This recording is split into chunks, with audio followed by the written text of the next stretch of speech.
It's been quite an adventure that Bjorn has returned from. He and a group from Orphans Aid International traversed up to base camp at Mount Everest. Welcome to the show. It's so good to have you here, and I so enjoyed following your journey. Oh, well, thanks for having me. Yeah. And it is great to be back, actually, because we were there a long time. It's the longest I've ever been away from my wife and my two kids as well. So we're pushing close to a month. Welcome back. Welcome back. And what a month it was, because, you know, we keep talking about the fact that you were in Nepal and that you got to traverse, Mount Everest, but actually it started in India. So I wondered if we could start there. Yeah, cool. Because to me, it seemed to be quite a significant time, even from the get-go when you arrived. So can you tell us a little bit, briefly, about that? Yeah, so we weren't there for too long, maybe 5 days. There's still a long time. Yeah, I suppose, well, comparatively, yeah. And then, so we went to Calcutta in India, and we met with the local team there that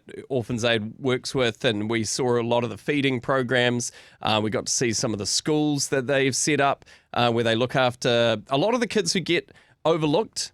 India is just a country that's on a scale is very difficult to comprehend if you've never been there, and I've only seen one little part of it. But the amount of people, just the scale. So, you know, when you talk about people falling through the cracks, there is many cracks and there's many, many people. And so, you know, they set up these schools to educate and look after and feed a lot of the kids that get overlooked. So the orphans, the children of sex workers who are often not welcome at a lot of schools, kids of non-Hindu faith in the area is very Hindu area. So Muslim kids, Christian kids, often not welcome at some schools. Autistic children, kids with disabilities, special needs. There's just no facilities or resources to educate them a lot of the time. So schools are just say, I'm sorry, we can't. You know, so they're really looking after those who are missed. And that was really, really powerful to see. I feel overwhelmed, you even just saying all of that, you know, and so I can imagine for you, was that quite an overwhelming experience, seeing just so much need? Yes. And, you know, I've got 2 young children, 6 and 3, 2 boys. And so seeing kids, especially one day where we visited a community that lives on these train tracks. And so we went down through a slum, which, you know, on its own is confronting enough, extremely tight little hallways and alleyways, and you don't know what the wet stuff on the ground is or where it came from, and the smells and all. You know, it's not sanitary in any way, in these tiny little rooms that people call homes. And then we go up onto the elevated train tracks above that, and in this kind of the sides in the trees, people have built you know, homes for themselves. That they live there full time, and their families live on the train tracks, and they simply just move when the trains come through. Which I can't even imagine. All the time. So there's the danger, obviously, with all the kids being around on the train tracks. They're very wise to it. Like, it's second nature for them where the trains are coming, but you can't be at all times, right? And there's tragedies that happen there. And, of course, there's all the vulnerabilities that come with trafficking and begging that a lot of the kids have to go to, because there's no income. There's no safety net for most of these people. So often the meal that Orphans Aid is providing every day, at least one meal, that'll be the only meal they have. You know, so it's very confronting to see. Really confronting and amazing, the work that Orphans Aid is doing there. So, you know, it's hard to even want to skip along to the next part of your journey, but the next part of your journey was intense, and this is all that went on for you to be able to, even from the get-go, make this walk up Mount Everest to base camp. So, if you could tell us just a little bit of the chaos even before you got there, that would be cool. Yeah, well, it was a journey and a half, and it was so contrasted to what we'd witnessed in India, you know, in Calcutta. But that gave us a lot to think about and, you know, in a way draw strength from. You know, not that we're at all fighting in the same way, you know, the hardship that these people live through, but you think about that as you're walking and pushing and dealing with your own struggles. And yeah, it sits heavy on your mind, what you've seen beforehand, right? Yeah. But it was a fundraising walk, and it was a celebration walk as well for Orphans Aid. 20 years they were celebrating, so doing this big event. There was 17 of us in total, different people who are connected to the charity in different ways, all coming together and raising money together to go, again, back to those kids. So it was a nightmare at the start. He's not mincing his words. No, Okay. the weather, I mean, it sounds like nothing, but the weather to get to kind of where you start your trekking into the base camp region and those valleys and things, there's basically a big divide between the start and anywhere else. So you have to fly a very short plane ride. It's like 20 minutes. But if you can't take the plane, there's really no other way to get there, maybe other than walking. But that takes about 3 days through jungle paths. So it's really difficult. And we had just the worst luck of weather. And they said the weather run with, sometimes they do up to 60 flights a day in and out of this airport. They're doing 0 for like 5-6 days in a row. And they said they hadn't had that long of a stretch of no flights in about 5 years. So that was really bad.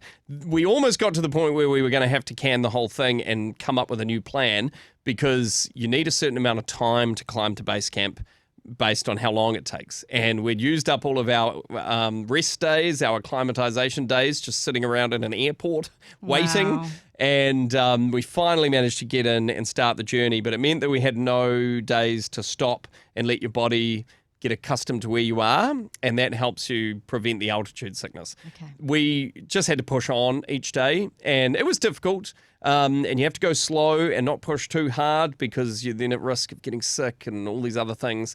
But we all managed to get there miraculously and celebrate together on the big rock at base camp. And it was extremely long and journey, but such a poignant moment at the end to celebrate with all those people, and a really spiritual moment. I was going to say that, and if you don't mind, before we wrap up, if we could just maybe talk about that, because I suspect that with the weariness, with what you've seen before, with all that had gone on, there would be this sense of, there would be a spiritual sense in that moment once you reach the top, right? Well, I cried a lot, so there's that. Yeah, and I think the physical and the spiritual and mental, all those things are all very connected, right? And so when you break yourself down physically and exhaust yourself mentally, you're very open spiritually a lot of the same times. And there's something about being in big mountains. Almost anybody can attest to this, right? And you read the Bible, the amount of time, mountains have such importance to cultures all around the world. People, their relationship with God, they see the Creator in creation. And so you're surrounded by these giants, and then you think about your own insignificance, but at the same time, you're cared about and known by the Creator of these things, and you're in the shadow of the tallest mountain in the world. It's a pretty big moment. It's incredible. Now, we're going to be doing some things with Orphans Aid International next year, and very much looking forward to that as well. But it was, like you say, you were fundraising along the way. Is this something that people can still be in touch with, get on board if they wanted to? Yeah, I am sure they would never say no to a donation. So if you do want to support them, and I can vouch for the work they do, I've seen it firsthand. It's amazing. And the kids' lives that it touches, they got no one else looking out for them. So it goes to a great place. So you can just go to What's Your Everest. I think it's .nz, but if you just Google What's Your Everest, you'll find it. You could donate through my page on there or just anyone's, because it all goes to the same place. Search it up and you can read about the work that they do and maybe see some photos and things. And it goes to a good place. Yeah, Bjorn, I suspect we've just scratched the surface with what we've talked about. Yeah, a little bit. Honestly, I feel like this is a conversation that could probably go 30, 40, an hour, minutes to an hour, but we don't have time. It is lovely to have you in the studio, and I hope that we get to talk more about it next year. Well, thank you. Thanks for joining us on Rhema. Now, if you found value in today's content, hit that like button. And if you haven't already, consider subscribing to our channel with the subscribe button. This really helps us to continue to produce more quality content for you. And hey, if you'd like to stay updated and never miss any of our future videos, ring that notification bell as well. Don't forget to follow us on our other socials, which are in the description below. And until then, stay tuned.